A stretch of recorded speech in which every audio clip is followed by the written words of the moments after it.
to Raunchy Power Hour, a book club for discussing romance from the erotic to the erroneous. As always, this is an explicit podcast and contains strong language, adult themes, and sexual content. If you are sensitive to these things, we urge you calmly but sincerely to turn off your radio now. This month, we are reading The Misses by E.L. James. This is part 2 of The Misses. This podcast will contain spoilers of the entire book. If you want to read along with us, stop listening now. It's okay. We'll wait for you to come back.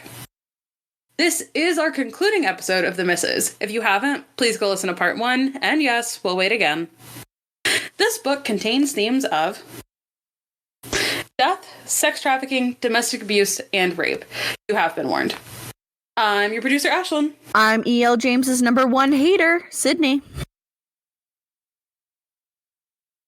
You already know what's coming. And I am the nail scratches that traumatized Maxim Trevelyan that go down his back and exclusively into the crevasse of his ass crack. Now get ready to get raunchy.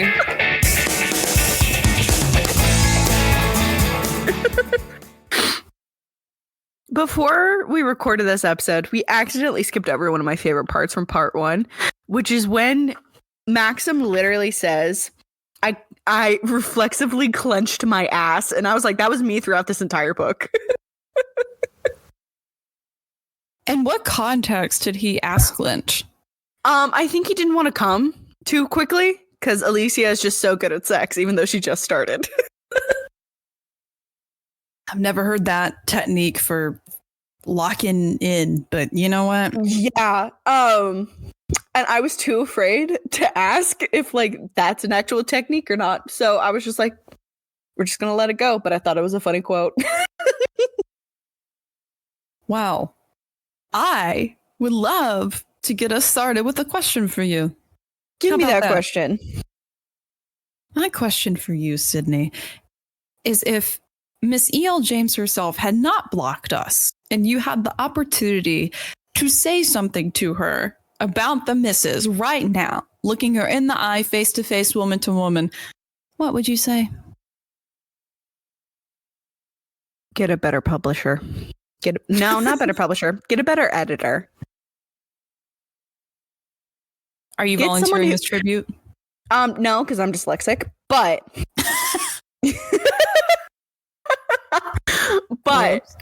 whoops. But get someone who doesn't despise your guts. And also go take a writing class. I think that's good advice. I don't think she would listen, but career change. Good advice. Career change. Just don't write anything else. What about you, Lauren? What would you say to E.L. James if you could see her face to face right now and speak to her? I think I would tell her, can you please unblock my personal account? Second of all, that's fair. Yeah. Second of all, I think I would ask her who held her at gunpoint to make her write this book. Mm-hmm. Because I know there was someone literally standing behind her writer chair with a Nerf gun being like, one more paragraph. And she's like, I want to go to bed. And they're like, no, you got to finish it for me. You got to keep going. It was probably her editor. Yeah, it probably was her editor that is my hypothesis. They hate her. Because this is, yeah. Invite him on the show as a guest. I'll just invite him on the show and be like, okay, why do you hate E.L. James? I just need to know. What's the tea? What's the tea, girly pop? Yeah, and we're totally impartial about whatever you have to say. So yeah. Oh, totally impartial. And with that, welcome back, everyone, to part 2 of The Misses by E.L. James.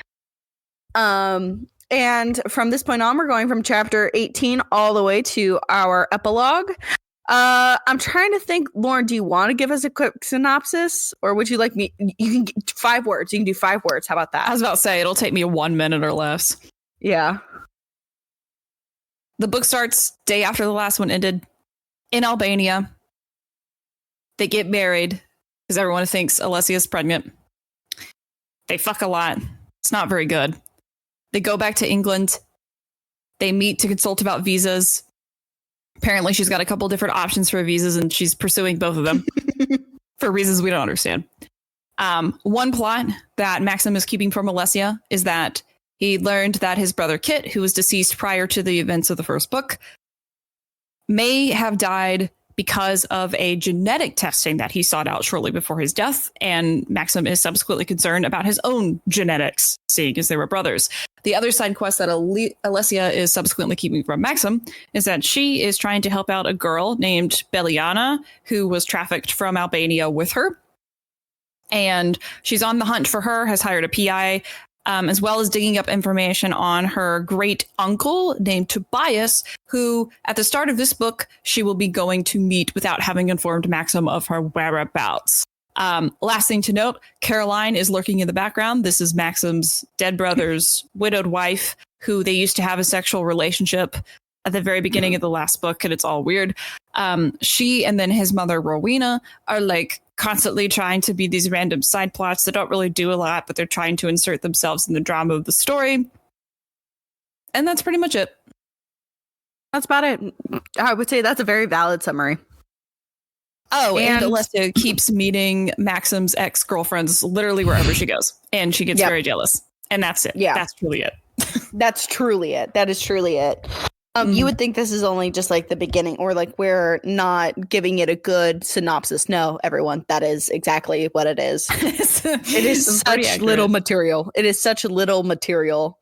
There's also the riveting and so sexually thrilling discussions of those visas. Oh, I just love foreign policy. Oh my God. Moving to a new country. Oh my God, I'm about to say something so wild. Don't judge me. I'm about to say, I'm coming to England. God. Hey, Lauren, what was your Hetalia thing? Oh no! Oh no! I don't want to talk about it. Y'all can listen to Lauren's birthday episode if you want to know. Give us views. Going into chapter 18. It's party time. Because you know what? We didn't actually really discuss this part in part 1, but Caroline basically convinces Maxim to introduce Alicia to society and just like show her off. And they're going to some Russian socialite who's having this party. His name's Dmitri, which is the most generic like Russian name I've ever heard. And so Alicia is like in this really gorgeous dress, and Maxim's like, "Oh, she looks so hot." Which he bought with Caroline because they went shopping because bonding. Confused. And so they're going over to Caroline's to have a like pre-party drink. And also Caroline asked if she could come with Maxim and Alicia to the party because she doesn't want to go alone. And I'm like, you're an adult woman. You don't have to like text your middle school bestie on whether or not she's going to wear a skirt to school tomorrow or not. She's fully been breaking into their London apartment to set up like surprise brunches for them. I think she's got enough independence to go to a party by herself. Exactly. Anyway, so they show up there. Caroline tries to bring Maxim into a conversation to talk about the genetic issues that Kit may have had. And he's like, this is not the place. I don't want to talk about this here. Fair. And then they go to the party. And honestly, it's just a lot of introductions to characters and things that do not matter. So skip right over it. Alicia is like hanging out with Henrietta, which is one of Maxim's friend's fiancés, and they're like going around the house and they spot a piano, and Alicia's like, I must play it.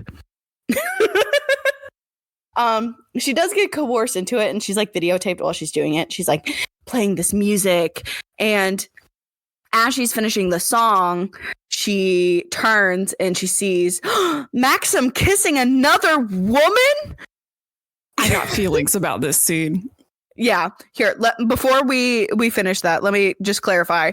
Maxim was anxious and was looking around the party for his wife because, he was just, this is that possessive anxiety. And another ex of his named Charlotte, which I thought was Caroline, honestly. I don't know why he has two exes with... Hey, editors, don't give characters X's with the same beginning letter, because for dyslexic people, it gets very confusing. All effectively the same. He has a type. Yeah, he does. But she comes up to him sloppy drunk and kisses him, which is what Alicia sees, and obviously Maxim doesn't want to kiss. But Lauren, how do you feel about this?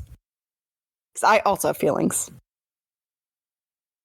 This may be controversial for serial Raunchy Power Hour listeners, but if you've listened to, I feel like, one other episode, you've most likely heard me screaming to the top of my lungs about how much I hate the miscommunication trope.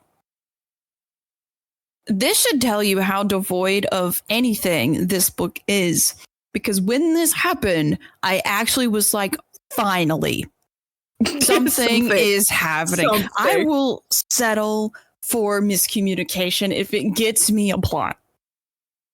I'm that desperate. What did you think of it? I literally wrote down for the synopsis of this chapter, because I love Ashlyn. She kept much better notes than I did. I literally just wrote down party plus miscommunication trope. I love it. I mean, I also had that same feeling, but at the same time, I just kind of treated it like every other little quote unquote conflict that kept popping up in this book. Because consistently I knew that this would be resolved within the next few pages, and I'm like, just whatever at this point. I do not care. Yeah. And I would have, if it had led to somewhere where Maxim finally breaks to Alicia and it's just like, I love you. You are the only person for me. And she's like, he loves me. I'm the only one for him. And her confidence boosts. Then I would have been like, great. But then she's still self-conscious for many, many more chapters. And you're just like, I know that in real life, that's not how it works. But in a book, can we just do that? I know. And what's bonkers too is that at this party, if I'm correct, they don't just run into Charlotte. They run into another one of his exes. There are two women, technically three if you count Caroline, at this party that he has slept with, which, yes, that reaffirms the whole reformed rakes make the best husbands, because he was a reformed rake. But I'm like, what are the odds? Did you sleep with the entirety of female aristocracy? What's happening? He basically did. So Alicia, going into the next chapter, Alicia is so upset that the brother of the host whisks her away into a secret passage to get her out of the house and to send her home. Honestly, okay. So what I thought was going to happen is that she was going to be human trafficked again. And is it bad that I thought I was like, oh, finally some plot or something? Me too, because they literally, and it's not even our fault for thinking that, because I believe half the chapter they set this guy up to be quote unquote the more dangerous of the two brothers. Their dad's an ex KGB member, and I'm like, okay, so bad things about to happen. You know what? I'd be okay with that. Just get something. No, dude just sends her home in an Uber. No. Yeah, and he's just just text me that you get home safe. And I'm like... He said, here's an Uber premium. No charge. They'll say this Russian man, he's more for the girls than Maxim is. I know. Give me some more of him. I don't know. And then Maxim, literally for the rest of the chapter, Maxim's running around the party being like, where's my wife? Oh, shit. That's literally it. And then we get to Alicia arrives back at the apartment, and Maxim has left her some messages being like, where are you? And she's obviously mad at him, so she's not going to answer. Also, hey, Maxim, there is a thing called Find My iPhone. Honestly, Snap Maps. You ever heard of that? Or, yeah, he could have just put that on her phone, and then all of his worries would have been, helped. We're confident that this man has a security system and most likely security cameras in his apartment penthouse thing, right? Yeah, but remember, everyone keeps breaking into it. So I know it's because literally, Mhm. because Lauren, you actually do lead into a great point. Because Alicia comes home and she's mad and she opens the door to find who other than Rowena in her living room. I know. Again, we didn't go over this in the first part because there's literally so much and so nothing. But Rowena apparently like ran away back to New York and now she's suddenly back in England again. And she literally asked Alicia, how much will you take for you to leave my son? Oh my God. This whole scene was like your cliche, I'm the villain, let me monologue at you. And like, it was also at the same time for me giving off like, I'm in love with my son and nobody in the world is good enough for him like I am, which was strange considering the rest of this book has been her neglecting and rejecting her son. Exactly. The one time I would have thought this conversation would have happened is like right at the wedding. Yeah. But no, we didn't get that. Anyway, so Rowena's being a bitch, and then suddenly Maxim shows up at the apartment. And that's the end of that chapter. And he walks in and he's relieved that Alicia is okay. And then Marianne shows up, and then Marianne and Rowena and Maxim and Alicia go into the living room to have a family talk. Why does Marianne show up? I never caught that. So I think it's because Maxim had told her that Kit had genetic issues, and then she also ran off and wasn't telling him anything. So I assume she was like in communication with Rowena or something, but I don't know. So this is randomly where we get the introduction of the nickname MA, which was not brought up until this very chapter, and then it gets used once after this. I love the state of Massachusetts. It's my favorite place to go. My favorite state. It's a great old state. Heard they got great chowder. We got fucking donks in the winter. Yeah. Oh my God. So they go into the living room and Rowena's like, okay, I have to confess. I have to tell you everything. And she's like really sad. And Maxim's like, what's going on? Like, we need to know about this condition. And she's like, well, it doesn't affect you and your sister. And Maxim's like, what does that mean? And Rowena's like, and Marianne's like, are you dumb, Maxim? Kit has a half brother. Surprise. His daddy wasn't his daddy. And I was like, I want to know what you felt in this moment. I think this was the point in the novel for me where I gave up hope that this was ever going to redeem itself plot-wise for me. Yeah. Because I had my suspicions up to this point that it might be some kind of weird parentage situation. Like, actually, when we first ever heard of the whole, like, Caroline busting into the office, here's some paperwork of him having gone for genetic testing. That was my first thought of like, oh my God, is this about inheritance and like biological inheritance? Like, what is this? And then I think it got lost in translation somewhere along the way when like he kept going for genetic testing, and then Rowena was being really like, you know, coy about it and like outright rejecting him at times. And I was like, okay, well, if this was just as simple as like a half brother thing, wouldn't this have already been resolved? And then of course that was exactly what it was, and they just dragged it out for 20 chapters to, you know, just for suspense.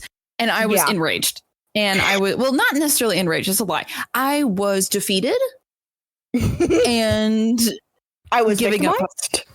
I was actually attacked by this point. But what do you think? So this is a purple tab for sure. And for reminders for listeners at home, purple tab means I want to throw this book, or I literally threw the book. This was the time in which I literally threw the book. Because it just doesn't, like, it, with everything else, it's just so ludicrous. It's just such a stupid conflict point. And like, okay, so I would have understand if it was driven home. It was not driven home through the first book or the second book. Like, it was hinted at that he had blue eyes. but never that he had blonde hair, and the fact that Marianne and Maxim had dark hair and green eyes. So if that was like nailed in more, I would have been like, okay, that's not a huge surprise. But it just feels like just thrown in for conflict just to have it there because it's something. Yeah. And it just feels like she couldn't come up with any other idea. Yeah, and I think the anger that sparked for me here was that just like all of the other miniature plot points that we've seen, there's never any consequences for our main characters or any after effects for them. None. Like, we were literally told that whatever genetic condition he had came from this biological father. And that, like, it was from this other side of the family that Maxim and Marianne are not related to. And not only do we never find out what the condition is, for the record. No, you like, never find out. It's just this plot point is, like, basically abandoned until the very end of the book. And you're like, yeah, well, then what was the point of spending all this time if there was never any real risk or reward for our main characters? And I just guarantee you every single plot point is like that. Every single one. Every single one, guys. Frustrating. It is so frustrating. It is absolutely so frustrating. And on top of it, too, like, there could have been other ways to, like, bring in this conflict to make it make more sense. Like, for example, when maybe Kit was born, maybe he had health issues when he was a child, so they did, like, more tests on him, and then they found out he had this genetic condition. Then he kept it from him, and they didn't tell him until later when he was, like, feeling ill and went to go get tested, you know, and he felt betrayed. That could have been great. And then she said, like, it doesn't matter to your sister and you, because then they could have tested them when they were children when they didn't know. That's already so much better. That's so much better. That's such better conflict to be like, no, surprise, he's your half brother. It's just such lazy writing. It's so lazy and stupid.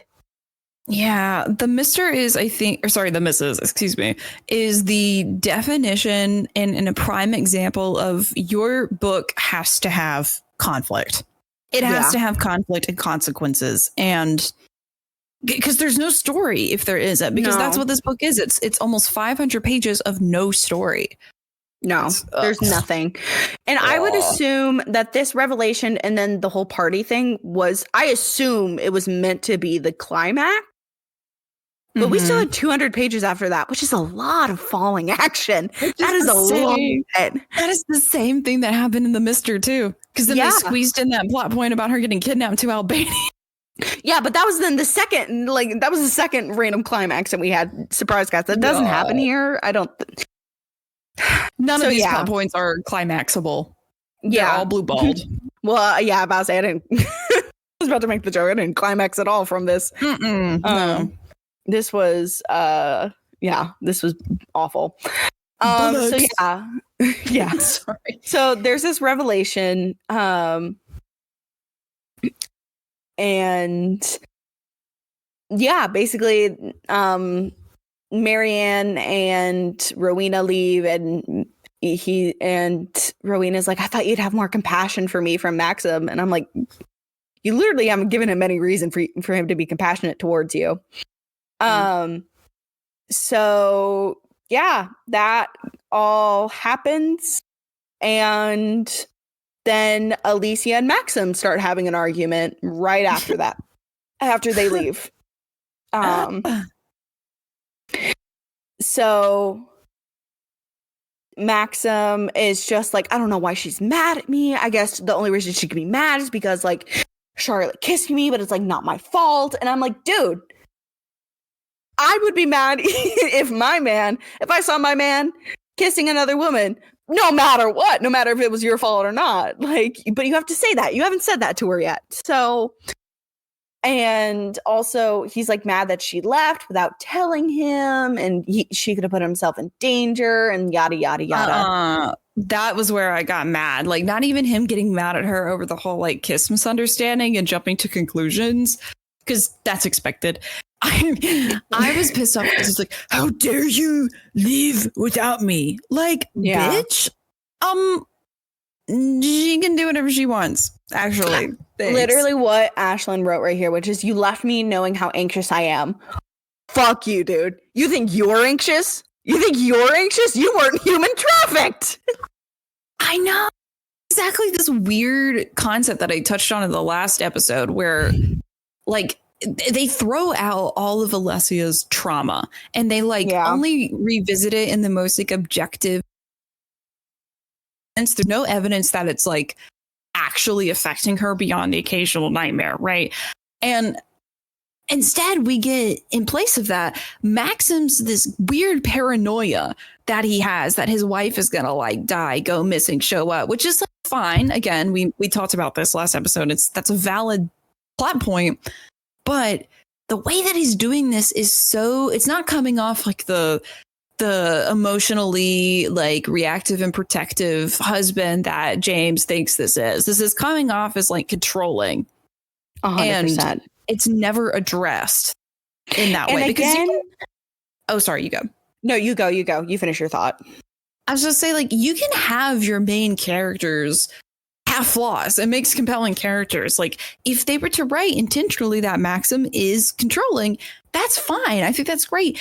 But then you have to address it in some way. And you have to acknowledge and call it for what it is, and then potentially either delve further into the control or go through circumstances that reshape him as a person and loosen the control. That's how dynamic characters work. Or have a character like Alicia, who is his love interest, to go, I understand you're anxious that you think I'm going to get kidnapped again. I'm mad because I saw you kissing another woman. Yes. Have these conversations. I left.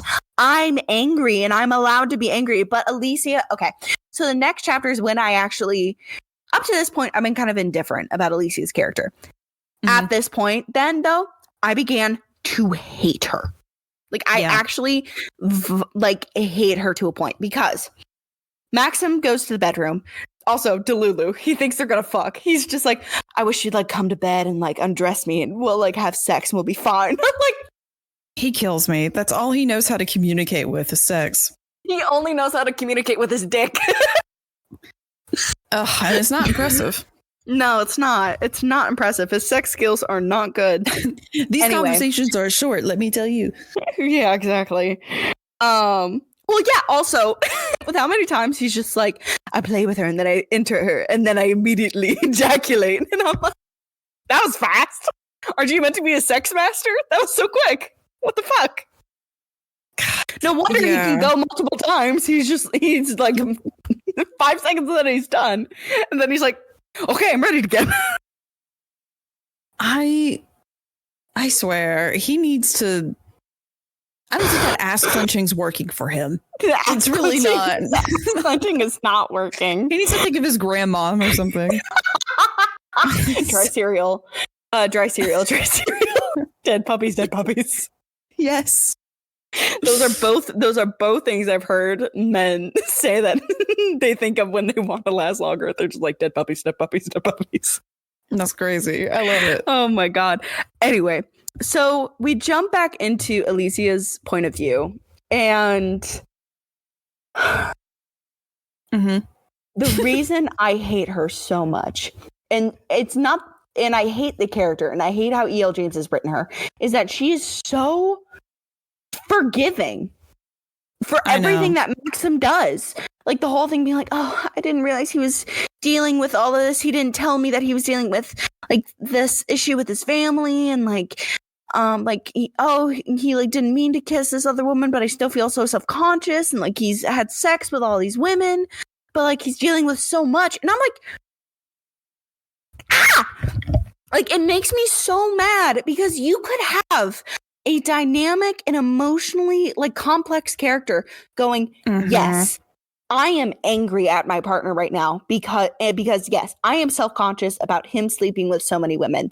And I am angry that I saw him kiss another woman. But you could also be angry and have empathy towards being like, yes, I understand that he has been dealing with all this, but he's also been keeping secrets from me. Granted, she has as well. But yeah, you could have a dynamic emotional character, and then I would have been like, okay, I like this. But when you give a wet piece of cardboard a personality, which is, let's just forgive everything because he's hot, it makes me mad. It makes me so incredibly mad. And they don't even have to make a big deal of it, but they could do like something subtle. Like I know running is Maxim's thing, but just use as an example. They could just have like a mention of like Alessia needing some space and going on a run around the Thames or whatever. Or her going and playing the piano. Oh my God, you're so right. You're so right. She could have gone to play the piano. Or oh my God, yes, play like a Chopin piece. Like break down on those keys, girl. Exactly. Like this is stupid. There's just so many ways to better write this story in these characters. Like there's such a way to do this in a much more eloquently worded way. Honestly, what would you guys think if I just rewrote the Mr. and the Mrs.? I honestly would love to get absolutely hammered. Yeah, we need to get absolutely hammered, and then we need to write like a one-shot fanfic of the Mr. or about the Mr. and then just read them on the podcast.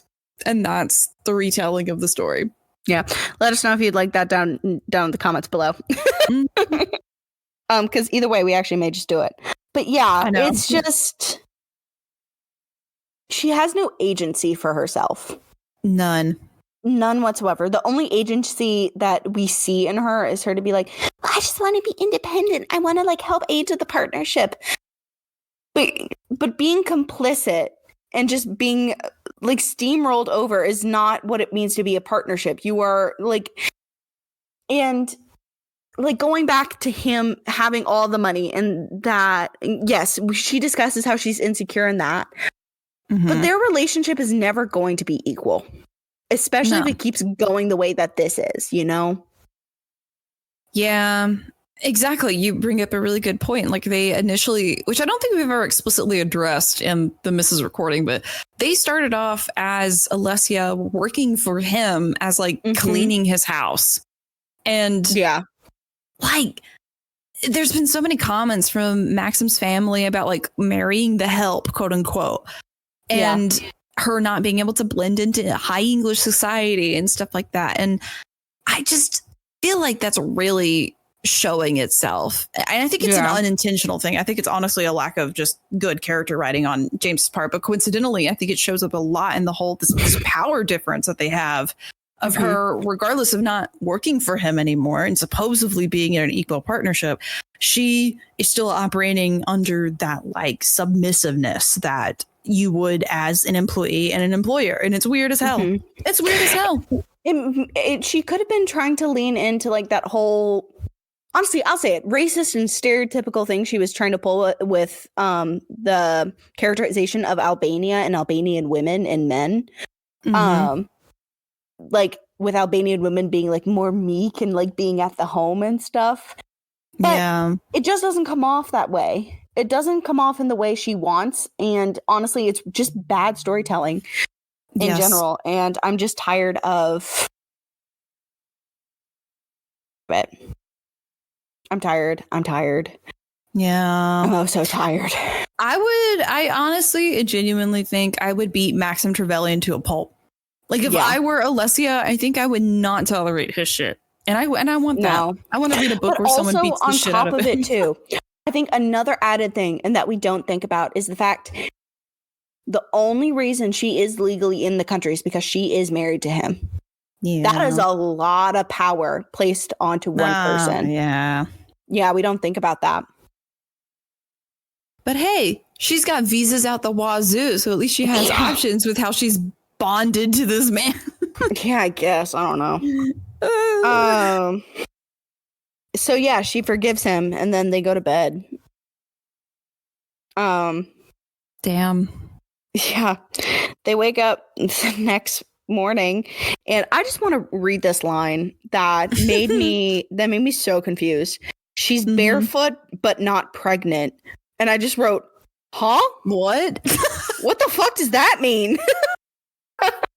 There's like weird typos in the story. Like early on in the first part of the story where Maxim first thinks about having kids, there's a line where he's like thinking about, having a boy and a girl. And he says, quote, a boy like Alessia, ? A girl like Alessia, ? Where I'm like, is that a typo? So that doesn't make sense.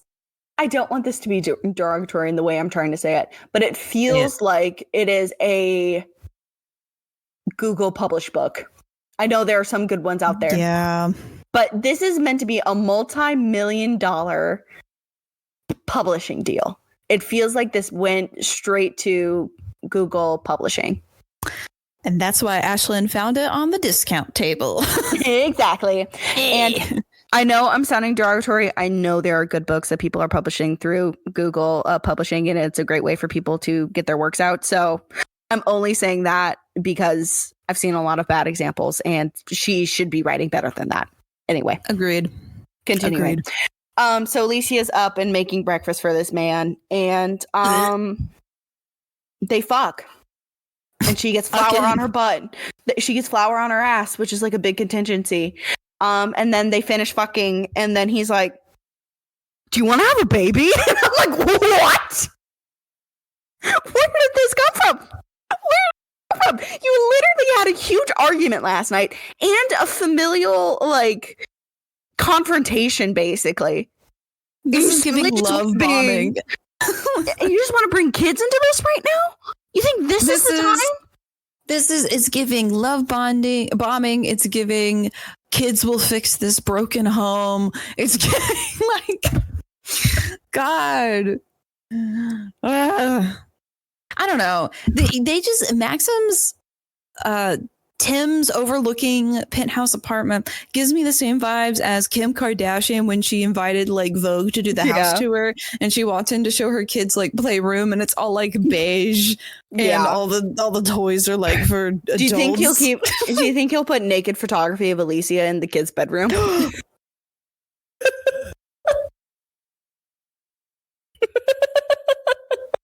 If he has a son, yes.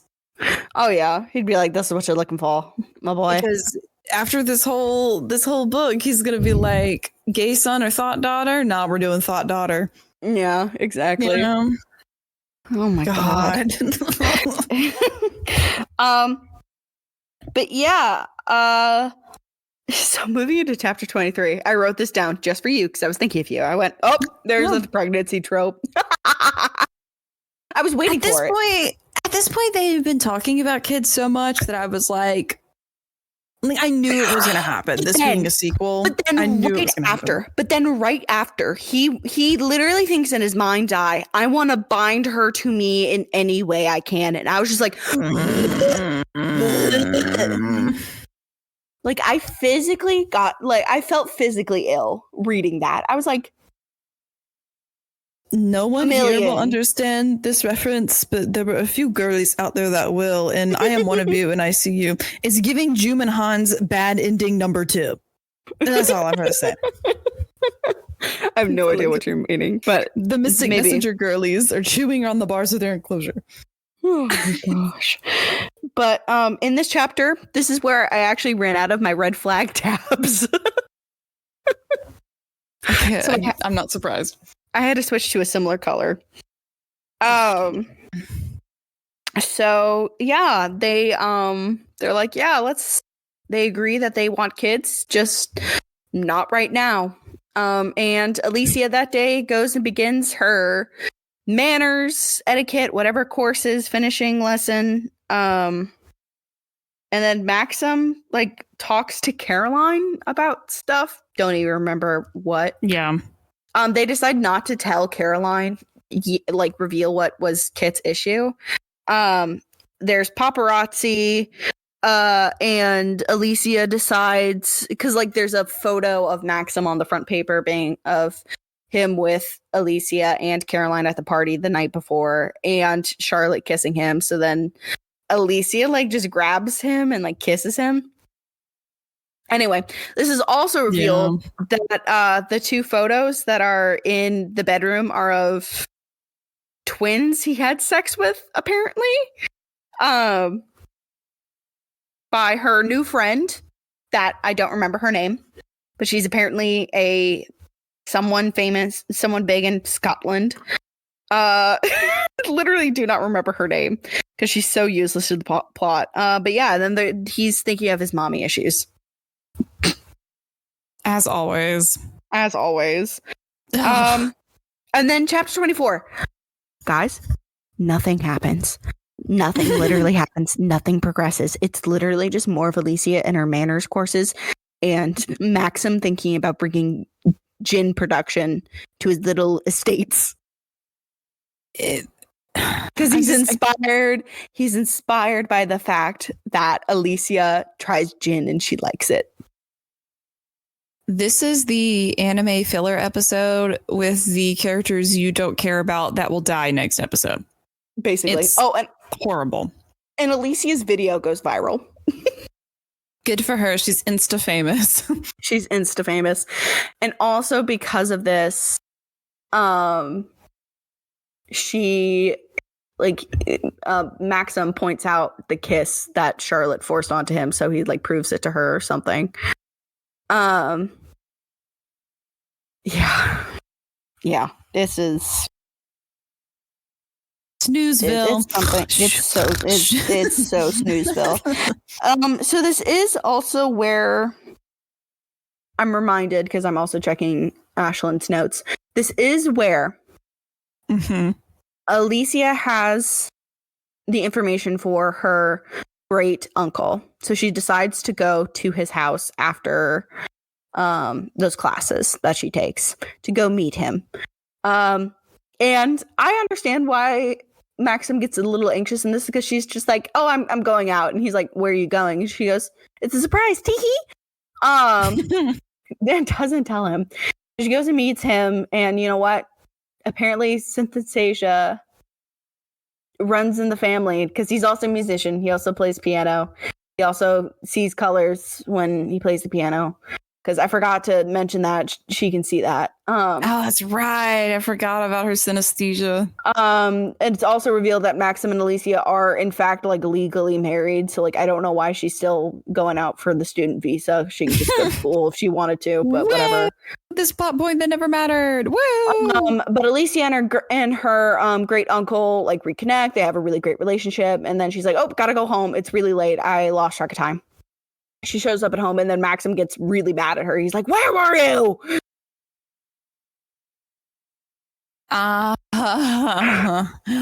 When is he happy? Actually, when he's not being fucked, like outside of sex.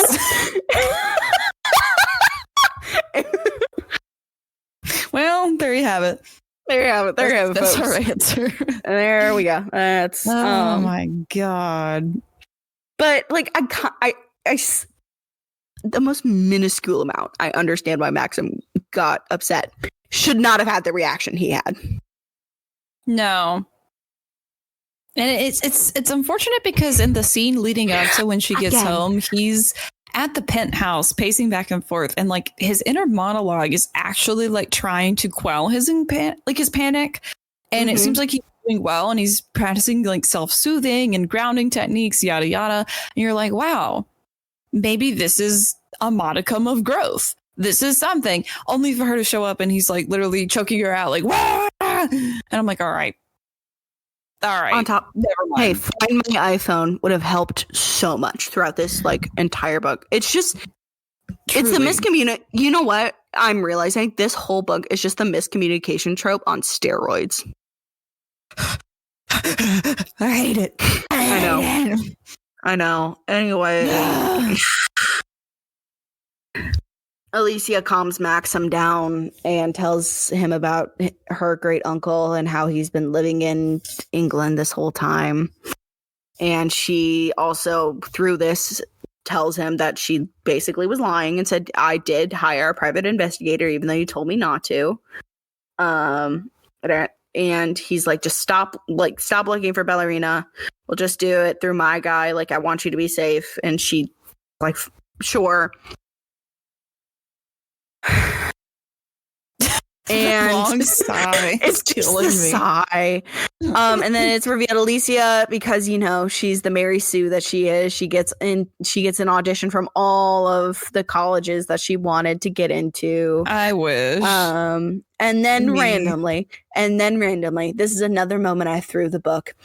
Why does Antony show back up Anatolia?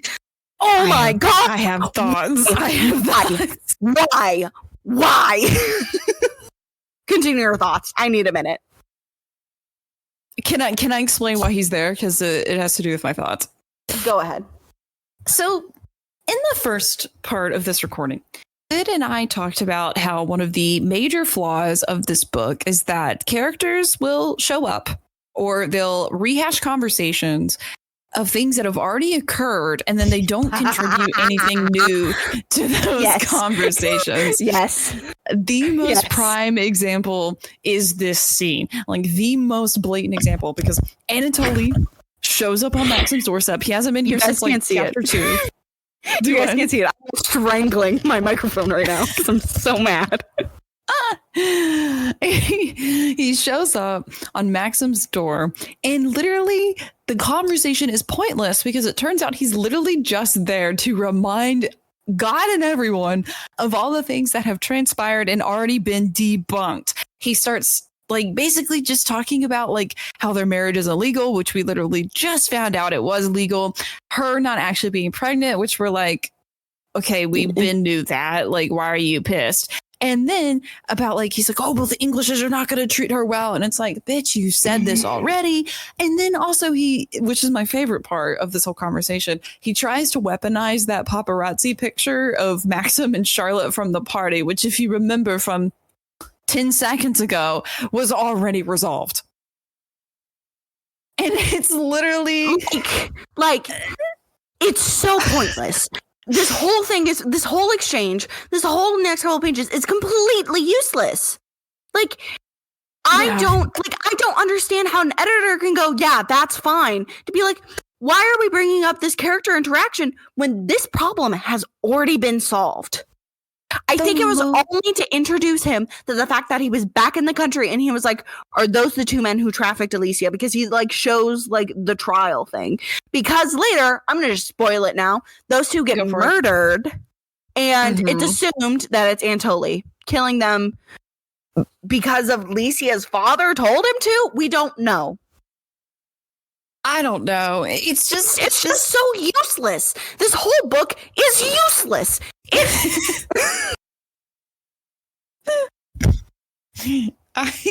There's more passion in our rantings right now than any of the sex scenes combined as well. Exactly. I just need to put that out. But also like, this whole they're in love, they fuck a lot. the last thing I want to say about this scene too is like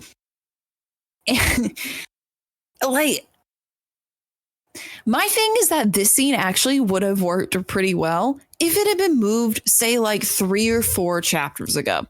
Yeah. Like, because this would have been fine because we hadn't yet resolved the point of their marriage not being legal and Maxim and Charlotte's picture being debunked. Like, that would not have happened yet. And if this had happened like immediately after the party, it would have had more punchline because then if James was actually creative, which she's not, she could have set up a plotline for Anatoly to then almost manipulate Alessia into being like, Maxim's not the man you think he is. Look at this like awful life you're having. He's cheating on you with this Charlotte girl, and then become potentially a romantic rival to Maxim. And that would have given us something. But we got nothing. It's giving nothing. It's giving limp dick. And I'm tired of it. I'm so tired of it. Oh my God. It's so fucking annoying. I need a teething rod like babies have because I need to like chew on something. I need to chew on something. Oh God. And then also on top of this, Antony's like, this is man's business. And like, for some reason, Maxim's like, even after, like, okay, a page and a half of these two arguing and being like, whatever you say in front of my wife. And then eventually he's like, okay, let's go outside. All this shit can be cut. Everything. Honestly, what I'm sitting here thinking is I think E.L. James had to meet a page quota. And she was like, we're just going to throw shit against the wall. Like literal shit against the wall. She's up at her writer's desk being like, oh, and like Exactly. It is, guys, it is awful. It is so fucking awful. Oh my God. It's so bad. Almost Yeah. there. Or almost there. Yeah, exactly. So the day after, this is the next day. No, it's a couple days after. They've had a good weekend. Now they're hanging out. Alicia's so they're advised to probably maybe hang low. Paparazzi's getting a little crazy. Maybe go out and stay out of London for a bit. So Maxim's like, okay, we're gonna go to Cornwall. We're gonna go to one of our larger estates. So it's Friday. Alicia's finishing up her etiquette lessons. And Maxim's like, oh, I finished up work early. I'm going to walk home. I'm going to just walk my way home. And he feels like someone's watching him. And I was like, you know what I would have loved? I would have loved if it was flipped and Antonio kidnapped Maxim. And it was Alicia that I would eat that up. I would have eaten it up. But no. So he goes home. And immediately when he gets home, there's a ring on the door. And he hears this woman's voice that's shaky, and he lets her come up. Hey guys, guess what? Guess what are the odds? It's the girl that Alicia was looking for. It's Ballerina. God. Forget the PI. So mad. Forget the investigation. Forget all of that plot point. She's just gonna conveniently show up at the door and oh look, she's been living in England this whole time. Oh my god, I'm so mad. Anyway, Alicia comes home. I guess it's meant to be an emotional reunion. I mean, it is. It is, I guess. So basically, Ballerina was caught by the two guys who trafficked her, and then she was forced to do some things. She was saved by some policemen, and now she's in a safe place. But yeah, basically, do you want to know the reason how she found Maxim, guys? Guys, do you want to know how? She saw a picture in the newspaper from a couple of days ago, and was like, "Hey, that's my friend." And then they looked up his address, and she just followed him home. See how easy that is, Maxim? If you want to find someone, aka your wife, do that. Yep. It's so much easier than the shit you're pulling. And Maxim's horny throughout this entire thing, too. He's like, I want to fuck. And it's now's not the time. It's not the time to fuck now. I have never met anyone with an insane libido like Maxim is. We talked about him potentially having a sex addiction. That's true. We talked about him having a sex addiction in our Mr. recording, and honestly, I think it's a valid concern. It's so valid. It's such a valid concern. Yeah. So quote I did write down. You'll find this funny because he calls up his friend who apparently does security and stuff. Who I don't remember his name. He's been a part of this book, but I don't care to remember his name. He literally wrote. He goes, yeah, you can call the search. She actually showed up. And he goes, wow, what a coincidence. And I just wrote ... Yeah. What a coincidence. I just wanna James is fucking with us. After writing that, you should have quit writing. You need to stop. I think she's trolling us. Honestly, she might be. What if the missus is just a whole troll thing? It's not a real book. Then she has my vote for president. Yeah, same here. Anyway, yeah. So then they go to bed, and the next morning they wake up, all three of them in bed together because her friend got scared in the middle of the night. Which, okay, but Maxim, this scene wakes up with Maxim rubbing his dick into his wife's trafficked friend.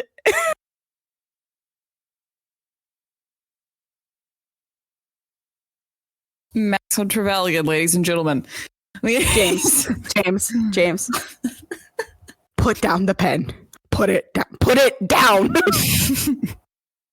Stop. Just go be a recluse and stop writing.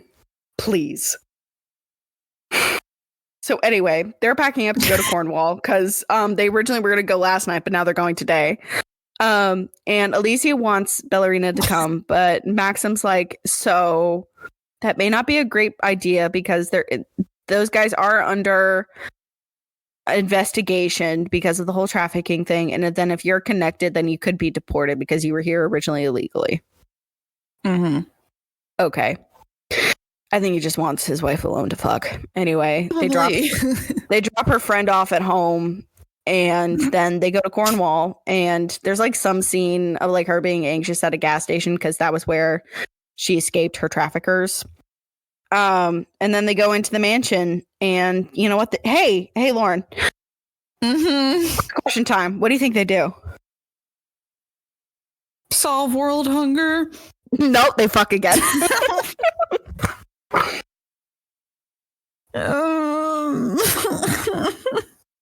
Yep. I can't do it anymore. I can't either. I forget at one point, and then I don't remember if it was this chapter or the chapter after, but Alicia then she learns to drive. I forgot about that. He teaches her how to drive. I straight up did not read chapter 28. And then this is where we find Kit's mysterious journal. And the last entry reads something along the lines of, I've been betrayed by my mom and my wife. And it's like, what does that mean? Real quick, this is so pointless. During the scene where they find the journal, there's a line in there, because like the cliffhanger for the chapter is Kit writing like a whole bunch of like F words, and then one of the line, he literally says like, my fucking mother, or like fucking mother. And I was like, and my fucking wife. Yeah. Yeah, and my eyes blur over at that point, and for a split second, I thought he fucked Rowena. Honestly, no. that would have been better. It would have been better. So then in chapter 29, basically Maxim just like comes to the conclusion that Caroline was cheating on Kit for no reason. We have no indication of why she would cheat on Kit. We just know he just assumed she did, and we assume that. When when Rowena told him the news of his actual like biological father, Kit went out into the rain, drove his motorcycle. Again, we don't know if it was on purpose or if it was just an accident, but in his anger, he crashed his bike. That is the conclusion that Maxim comes to. Anyway, while all of this is happening, Alicia goes and helps birth some sheep. And Maxim's like, damn, she looks so beautiful with all that guts and mucus and blood all over her. I also want to point out, it's literally in the middle of this whole like, how did Kit really die? What is this? That Maxim's like, oh, gotta go birth some sheep. And like leaves. I'm like, please. He brings the journal with him in the car. I'm like, you could have put it back in the safe. Or you could have stayed home from birthing sheep. Yep. Oh my god. But like what I don't understand and what I hate in books is when no matter what the man finds the woman attractive, like no matter what situation she's in, and they're like, oh, she's still gorgeous, she's still beautiful. It's like she literally has blood and mucus on her. She doesn't have to be gorgeous. There's not a woman I would know that looks beautiful and gorgeous and like a supermodel and like the love of your, like the absolute epiphany of beauty. This was written for farmersonly.com users. I don't know. Oh, and then also this is when it's revealed that that Alicia's traffickers were murdered while in police custody. But hey, Maxim and Alicia don't have to go to the trial, because why would they? Because God forbid we have any plot in which Alicia has to directly confront her trauma from her past. Exactly. Well, like the whole thing too is like the reason they find out is because the constable just like shows up at their house and tells Maxim in person and also gives him Alicia's old passport and is like, man, your wife was here illegally. It's fine. I won't bring it up. He also gets like his old laptop back and DJ stuff, which was like a big thing, like, that he wasn't a DJ anymore because he lost that stuff. The crazy thing is that I don't even remember that from the first book. So like when that came back up, I was like, what the hell? He brings it up occasionally, and then we never got like a scene of him actually doing it, you know? Yeah. Again, it was a lot of it was a lot of like, Yeah. yeah, just telling us that he did it rather than showing us. Anyway, and then in chapter 30, it's Alicia's time to go audition for the Royal Music Academy. And this is also where Maxim is talking about renovating one of the old houses and stuff. And Caroline notices that he's not telling her something. And this is when he comes to the conclusion that Caroline was cheating on Kit for some reason. This really bothered me at the end with like the characterization of Kit, because like in the first book, he literally could do no wrong. He was the literal like golden child, and like the way he was described was like an older brother. And then by the time we get here, we are told he's like aloof and was like very strict about things and this and that. Like, it's so weird. It's such a character switch. And yeah. When we get to the next chapter, I have some thoughts on that, but I will reserve them for now. Reserve. Sorry, I'm also reading Ashlyn's notes. Oh, I know. E.L. James cannot write characters with nuance. Nope. Not at all. You're right. And now it's time for some family reconcile. So Caroline tells Maxim that Rowena is going to be at the house, and Maxim's like, okay, I'm going to invite myself to this with Alicia, because Alicia throughout this whole thing has been like, you should reconcile with your mom, and I don't know why. Because Rowena has been nothing. Rowena has been nothing but mean to her. But like, blood is thicker than water. Yeah. Anyway, Lacey's like, you should go talk to your mom, and he's like, okay. So they go up to Caroline's house, and Marianne's also there because, by the way, she's been in Seattle fucking with some dude that she keeps bringing up. But apparently Rowena was coming over to like talk Kit's memorial service. Anyway, she shows up, and basically she's really remorseful and just sad, and they go over everything, and they tell Caroline that Kit was she goes into the whole story about how she was a new girl in like London, and she'd become an it girl, and there was this guy that wasn't interested in her, and then she slept with him, and he like fucked off, and then she met Mr.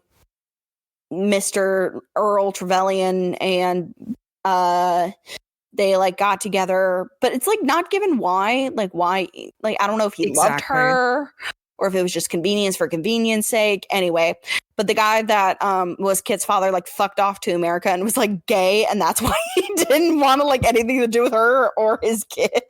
The exact line is like, he was very publicly gay. Maybe that's why he dismissed me and his child.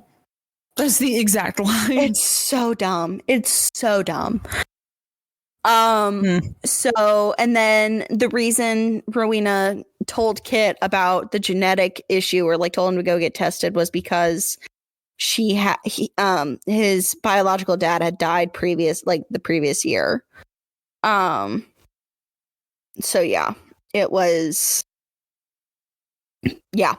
So they talk it out, and now they're happy, and they're a family. And then as they're like about to go to dinner, no, it was right before, Caroline does reveal to Maxim that she was unfaithful to Kit. Never reveals who, but like I thought she was setting up that it'd be Oliver, because they kept bringing up how awkward Oliver and Caroline were together, and then it's just not. I know. It's so dumb. Why was she cheating on Kit, Sydney? Why was she? Because we found out that Kit apparently had a temper, and he was not very kind, and he was mentally and physically abusive towards her. Ah, yes. The classic character assassination and the final act that nobody asked for. Yep. I was livid. I was Yeah, and livid about this. And also and apparently another reason he went off to ride on his bike was that Rowena had a couple words with him about treating Caroline better, which I thought Rowena and Caroline didn't have a good relationship in the first book. I thought that was established. And now they're like besties. I don't get it. Lauren, I don't understand. I don't understand either, but I did write a small little blurb about my feelings at this moment. And it was the last note that I wrote, actually, of any like value. I wrote, while I do like that we've revisited the Kit plot line in the Misses, since it was one of the unresolved plot points in the Mister that we all felt was lacking in our more fleshed out or more present at the very least. Realistically, there are only a handful of small scenes where this whole genetic testing plotline comes up, and then it was finally resolved. It had no consequences or fallout for Maxim. This easily could have been an inheritable disease plotline that would impact the future of Maxim and Alessia's heirs, or a question of legitimacy in which Maxim's time as Earl could be put under scrutiny. But nope, all that came out of this was stuff that affected a character that's already been dead with no implications for anyone alive. And emphasis on the fact that he was already dead, because I think when you're going to do a character assassination, which I don't mind usually, if you're going to do it and have this big reveal, have it be a part of a character that we actually get to see screen time of, or that we actually get to form some kind of opinion on. Or maybe they react to it just being like, no, she's a liar. And then you can be like, oh, we're seeing a hint of that. Exactly. It's just like this reveal was so weird to me because we just never met Kit. Like, nor did we learn much about him post-mortem. So the impact of this revelation is not effective because we, like, as readers, don't have this positive perception or an attachment to Kit as a character because he died pre the Mister. So it's not this like pulling the rug out from under us or this character betrayal moment that James thinks it is. And to be honest, like, when I read this, I was mad because of how little I cared. Not because of what they did to Kit as a character. It was truly because of how little I gave a shit. Because I just don't care about him or Caroline or frankly anybody in this book. And not to mention, Maxim isn't like even rattled really by this revelation, all things considered. Like, he's a little bit shocked, but like it doesn't stick with him past this chapter. And it's just so irrelevant and so lackluster of a reveal that I wanted to pull my hair out one by one. Honestly, what would have been great is if this was revealed earlier that Kit maybe was not the best husband to Caroline. So then it could have been like a conflict of emotions for Maxim, because obviously what we know about Kit is from Maxim's point of view and his conflicting feelings of being like, I miss my older brother and I wish he was here. Yes. And like that's feelings of grief, but also struggling with the idea of like, but he could have been hurting his wife. What I keep claiming who to be my best friend. But no, he's just like, yep, that was Kit. God. It's like, this is a kid you grew up with all of your life. Like, how are you not? It's whatever.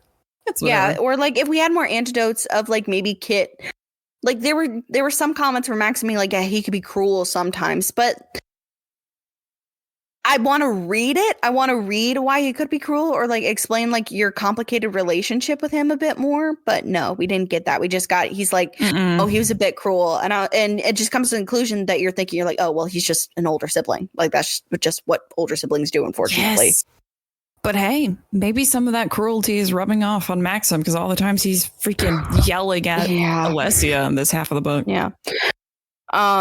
And Caroline like gives him a box of Kit's things, and that's kind of like what chapter 32 is, which is our second to last chapter. It's literally just like Maxim opening the book, like opening this box and like looking into these things, and it's like a watch from his father, some cufflinks.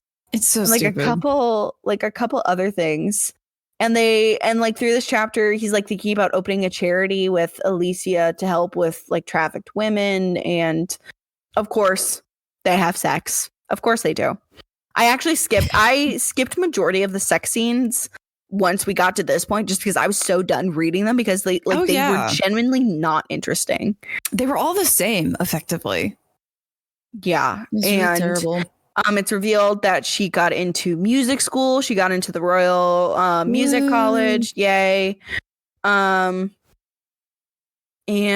then Caroline's like, oh, by the way, I called my stepmother and she's like a part of the music college and like she'll like accelerate her acceptance rate. And I'm like, but she already has the visa. She doesn't need another one. She's got a green card, a student visa, and a family visa. Which one are you gonna choose today, girly pop? Which one are you gonna choose? Oh my god. And I'll save some of my last gripes about all of the research done for this book for our final questions and ending thoughts. Yeah. But going from there, we're in the epilogue, everyone, and it's a year later. God. And guess what? I'm just going to reveal the first big thing that happens. Alicia's pregnant. Is anyone surprised? No. No one's surprised. Anyway, they're going to her music recital and they're like, yay, we're happy. That's it. That's the end of the book, guys. I'm not kidding. That's it. Do you think the third book is going to be about their child and it's going to be called The Menace? The Menace. God, I hope there's not a third. Please tell me there's not a third. I just feel like there's a couple of unresolved plot points that she could make a third out of. There's nothing else. What plot point? What plot point do you think needs to be clarified? This one didn't have any plot, so I'm not underestimating her ability to take the unnamed genetic disorder and turn it into a whole ass third book. Exactly. Whatever. She's so bad at writing. I actually hate her. But yeah, guys, that's the missus. Ashlyn, do you have some questions for us? I always have questions for you guys. So my first question is going to be, how would you change this book to make it flow better? And you cannot erase the book from history. Damn it, that's what I was going to do. I think I know. Could we just rewrite it? You like not erase it, but just rewrite it. I think I know what I would say. Okay, go ahead. I genuinely think the more that we focus on Alessia as a character, the better and more sensical the story would be. Mm-hmm. Because if let's say, I think we keep the beginning the same. Maybe we shorten the wedding prep, but we keep the beginning roughly the same. How about we just jump right to the wedding? Honestly, First chapter, wedding day. Yeah, I like that. We start off cold with the wedding scene, and then they go on honeymoon. It's giving very Breaking Dawn at this point. And then when they come back to England, it's still like only a fourth of the way through the book. So it's still pretty like early on. That's when we delve into the stuff about the visas. There's a problem with the visa. So it's not an easy like wipe your hands clean. It's the family visa thing. And Alessia, in order to prove X, Y, and Z to earn her visa or get her visa, has to go through really rigorous finishing school, has to go along with Maxim and Caroline, who will still be the villain at this point, to all these different estates to get like learned up on the whole like Duchess, like whatever her title is, kind of roles. And like I said earlier, I would really like to see almost this like this feeling from Alessia, feeling like she's being shoehorned into a role that she was not meant for, and Maxim having a hard time coming to terms with that because he just wants the best for her, and what he thinks is the best may not be lining up with what she actually feels is the best. And so they have this like coming to terms moment through all this. Meanwhile, obviously she's having a tough time in finishing school because maybe her instructor's a bitch. Like, I just want to see more of that. Like, I want to delve more into that. Maybe there can be this Kit sideline plot that like has more consequence for like heirs, because this would obviously bring the conversation of heirs into question. And then we just like tie things up however they want to tie it up, but like have more long form conflict that's not resolved in 2 chapters, and then have a sustaining conflict. And I think that would resolve a lot. It really I think would. Also, which could be good, is like, I'm just gonna add on to yours because I don't want to even rewrite it completely. I think what I would do is like add it on that Rowena, Caroline, and Marianne don't hear about the wedding until they get back. And then he's like, okay, so here's the issue with the visas, and we're having this problem, and I need your help. And then being like, what the fuck? Yeah. Because I think it would then, be so much better. And then that gives more conflict to why maybe Rowena doesn't exactly want to talk to Maxim right now. And then when he finds out about the whole genetic thing, she's like, I just don't want to talk to you right now. You like broke my trust. Yeah. I'm mad about the whole wedding thing. I like it because at least there's like conflict and there's like substances and at like least reasonable it does not conflict. roll over. Yeah. And Tony, whatever his name is, does not need to come back into the story. Oh my God. Does not need to. Never. That was so irrelevant. It was so bad. How do you think that James did her research regarding trafficking and trauma for this book? And I know we talked about this for the Mister, but you can touch on the Mister too if you'd like.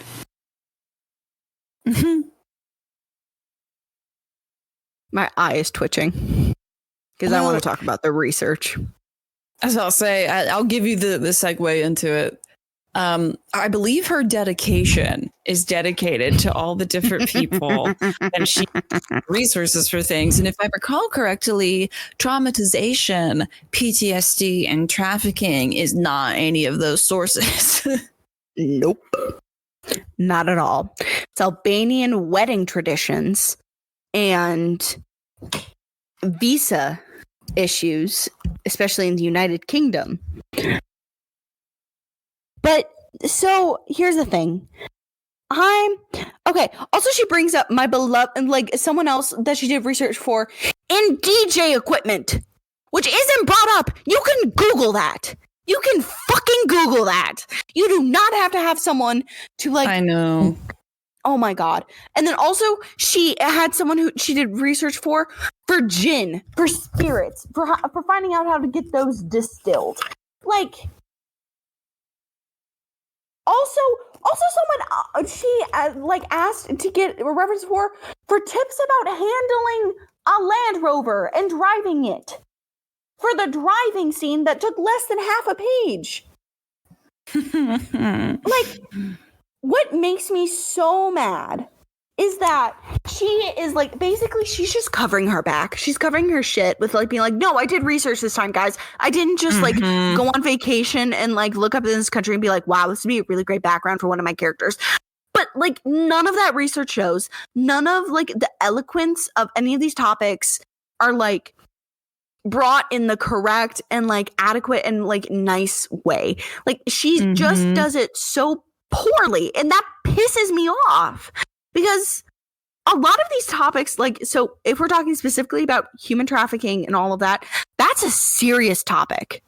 That is something that a lot of people are affected by, and it is not a light matter, and it shouldn't be something you just throw into your fucking book just to be a characterization for your main character. It is not a trivial matter that someone can just get over. And the fact that it is treated that way makes me sick to my stomach. Yeah. Yeah. And the fact that it was used as a plot device in the first book and then completely dropped in the second, like with none of the real world implications, like it's set up as like literally just to make Maxim look better, not to characterize Alessia. Exactly. And you know what would have made Maxim an actual, I would have like given a point to him to being like having a single green flag is him go, you know what? I recognize my wife has been through a lot. I should get her into therapy so she can talk about her trauma and everything that she has been through. But no, you know, she's healed by really good dick. She's fine. But that's just what pisses me off most about this book is that E.L. James is not a good writer because she doesn't know she more of like asks for like apologies after she's already done the bad thing. And it's just so shitty. It's like there's so many other people who have better stories and better ideas out there.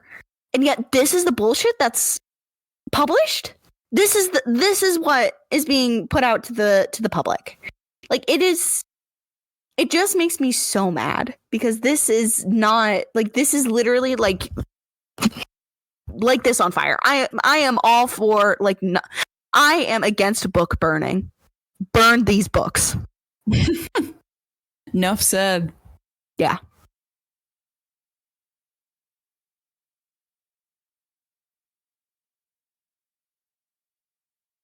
Now, for listeners, we're recording this episode on St. Patrick's Day. I emailed E.L. James's PR team on February 25th to ask politely about the wonderful research that E.L. James put towards such delicate and intricate character arcs for Alessia and her friend. I haven't heard anything back. Not even like a courtesy email. Nothing. Which is wild for a PR team. So that's kind of fun. What was your favorite part about this book? The ending. My favorite part about this book was Crimson Rogue's YouTube review of this book, in which he tore it to pieces in a way that itched a very specific and satisfying part of my brain. He's the whole reason I found the Mister to begin with and have plunged us down this hellhole. So maybe in some aspects we don't thank him, but he also hated it. So there's kinship, and I always shout him out whenever I get the chance. So he deserves it. It's a good video. He does. I watched it yesterday. It's a very good video. I love it. But yeah, the ending, or when we got the return of Fuck a Duck. Oh my god.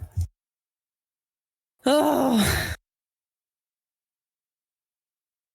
Keeping in theme with Sydney's prophesizing. Predict the title of the third book. I'm sticking with my answer. The Menace. Do you think it'll be like Menace? Like Dennis the Menace or something like that? It has to be. Or like, what's a word like akin to like pregnancy or child rearing that starts with M? Oh, I've got mine. Would you like to hear mine? Yes. The Muppet. The Muppet? No, the Muppet. It's Moppet. It is a synonym for the word kid, a young person who is between infancy and adulthood. And I feel like she would do that. I feel like she would try and be that type of person. I've never heard that word in my life. I had to look it up. I had to look up child in thesaurus and see if I can find. Or, wait, I found, is this when a child is war? A boy, the nipper. I kind of like the nipper. Oh my lord. I'm going to call it the mistake, actually, because if there is a third book, it's a big mistake. It's a mistake. Yeah, you know what? I like that. I like it. The mistake. Man. Rating out of 5? I think we know. I think it's been pretty clear. I think we do, but I'm curious to hear what your Goodreads review was. Oh, right. I did say I was going to reveal it. I've been waiting on the edge of my seat. It's got more plot than this entire book did. I guarantee it. Sorry, I've been edging you. It's okay. At least I won't come as quickly as Maxim does. I know, right? Oh, okay. So, everybody, to no shock and to no amazement, I rated this book a 1. I'd rather Agreed. bleach this out of my brain rather than ever remember that I read it. But here's my Goodreads review. If E.L. James doesn't have a hater, I'm no longer alive. This was a pile of this was a this was a burning pile of uselessness. I love it. That was great. My review, all caps. This book was ass.